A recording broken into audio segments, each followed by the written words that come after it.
Welcome America to Channel 2 News. I'm Robert Durfee. And I'm Sydney Seymour. Lots more from me tonight, and we'll have some live interviews and Sydney will talk a little, but mostly me. We all know our American troops are fighting hard right now on the front lines, and our hearts and minds go out to them. Isn't that right, Robert? Yeah. Tonight we're starting with a special report on how World War II has affected Americans on the home front. You'll hear about two minority groups and how they've been faring during this period of wartime production. And then when you're done sleeping, it's time for a new segment called Durf's Tips, where I'll give you professional advice on your hair.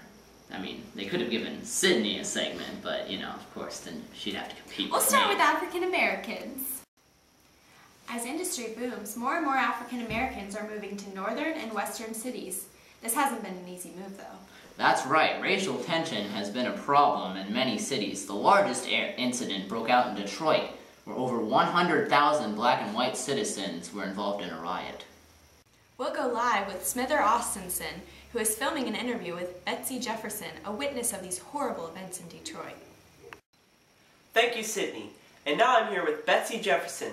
Would you care to tell us your story? Sure, Will. So my family and I are from Atlanta, Georgia, and we moved up here to get jobs in the north, moved to Detroit, and we were going to move into this federal housing project, and these terrible riots took place, and my husband and son were involved, and my son died. God rest his soul. It was horrible. It was blacks versus whites, and they were just, apparently, they don't want no blacks working up here. I'm so sorry, Betsy, for your loss. Overall, 25 African Americans and 9 whites have died in the riots. How are you coping with the loss of your son? It's really hard to think about the fact that he's not here anymore, but we're just trying to help out the war effort like everyone else, and it's just not working very well. They just don't want us up here, and came up here thinking that there'd be less discrimination than in the north and we'd be able to find better jobs, but there ain't no north anymore. Everything now is south. What are your plans now, Betsy? Well, I guess there's nothing else to do but pack our bags and move down to Georgia.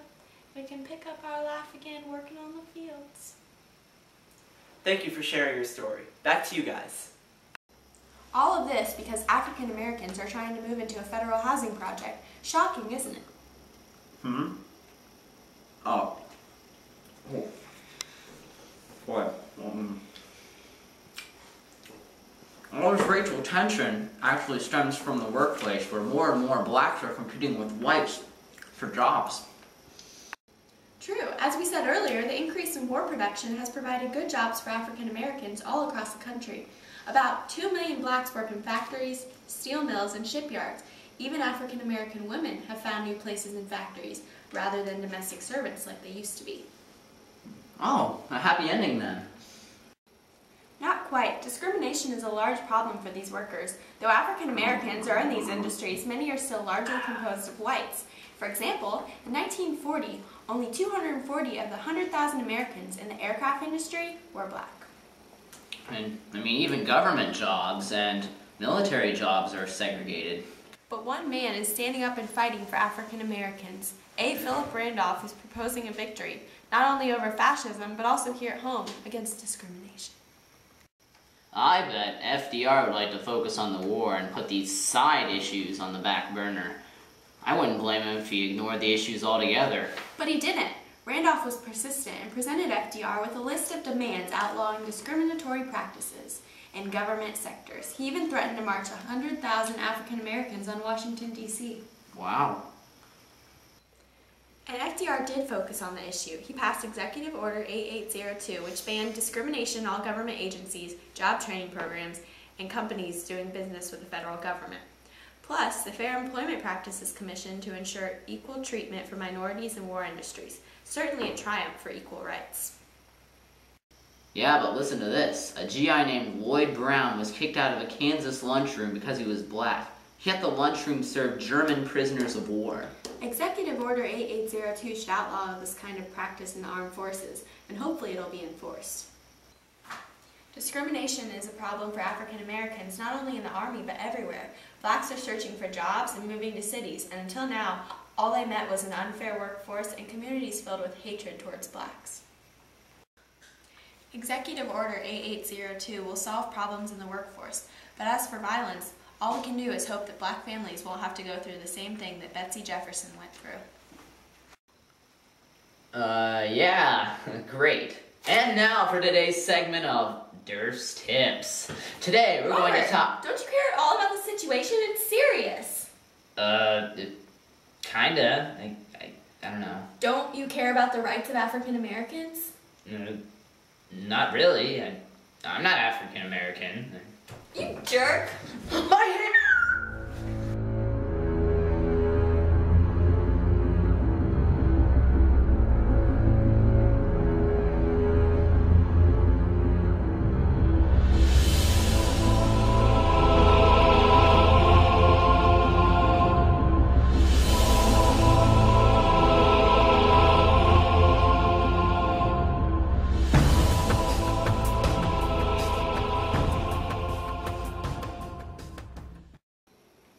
Welcome back.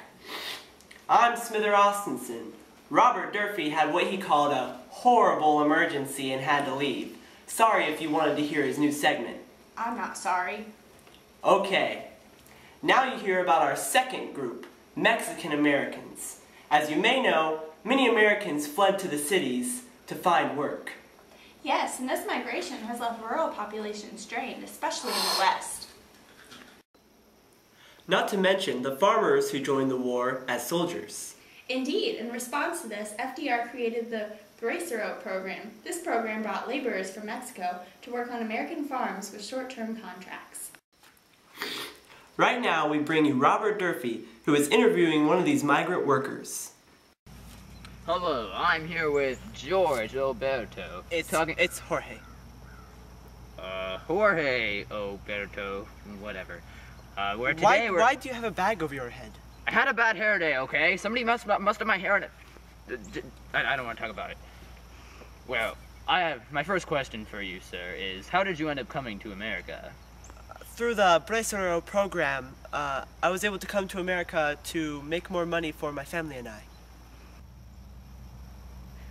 How have you been treated so far in America? In America, me and my other fellow Mexican Americans have faced many problems. Many of them cannot speak English like I can, and so it makes them very easy targets for discrimination.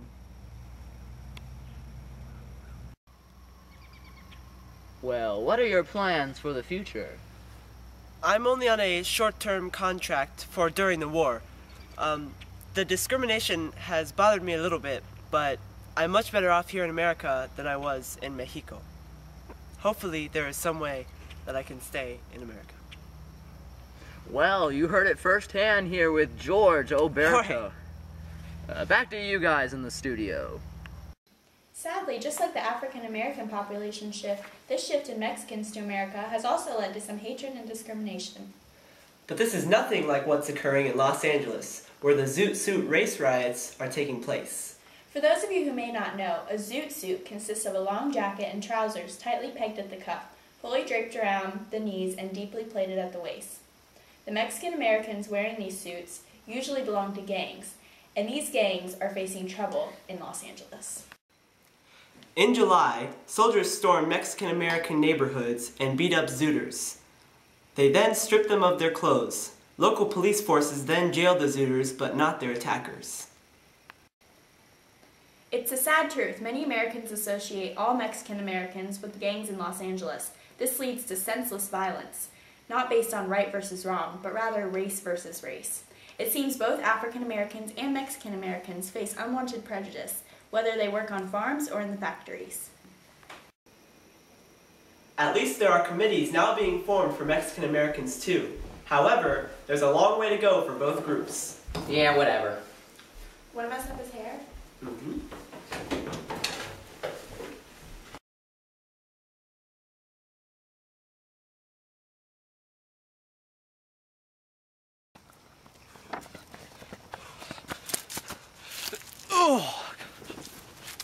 That.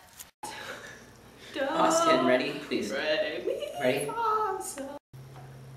She's bringing the full package to symphonic choir right there. Sing your scales. Okay. Ah, that wasn't. That's gonna be embarrassing, that laugh.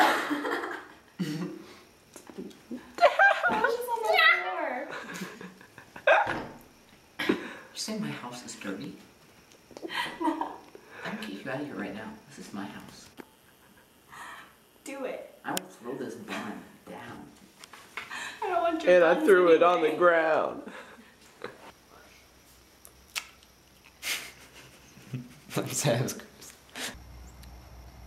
What are your plans to the future? What? Plans to the future. That's what people say. Say plans for the future. Oh. You said plans to the future. Plans to the future. That's not what you say to Maurice. Okay, take your bacon. Okay, I will grab this bacon and get out of here right now. I'll stop and start. Are you recording all this? Can we, I could use the bacon. Discrimination has been a little bit bothered, but no, sorry.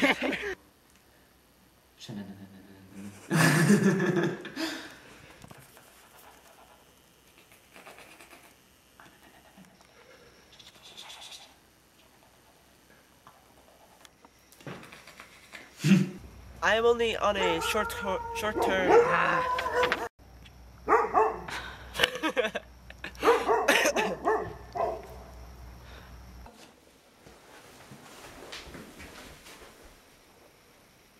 At least there are dang. The same thing. Okay. It was an RB. I'm thinking Arby's. I'm thinking Arby's. Okay. It's good move.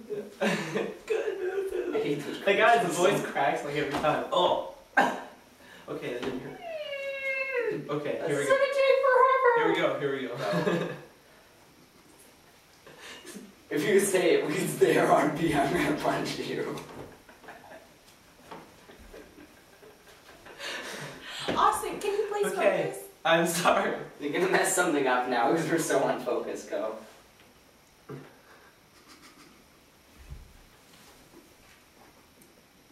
I'm sorry. I'm sorry. I don't think I have much space left on there. Okay, I'm ready. At least there are committees now being formed for Mexican. Okay, I'm starting to get a paper cut on my nose.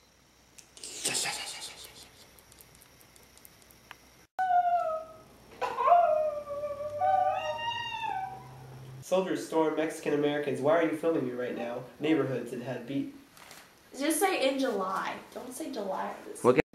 Wow! Chris, No! Go stand No! up there. Chris! Go! No! Go! Wait, I need to get. I have to. What do you do? No!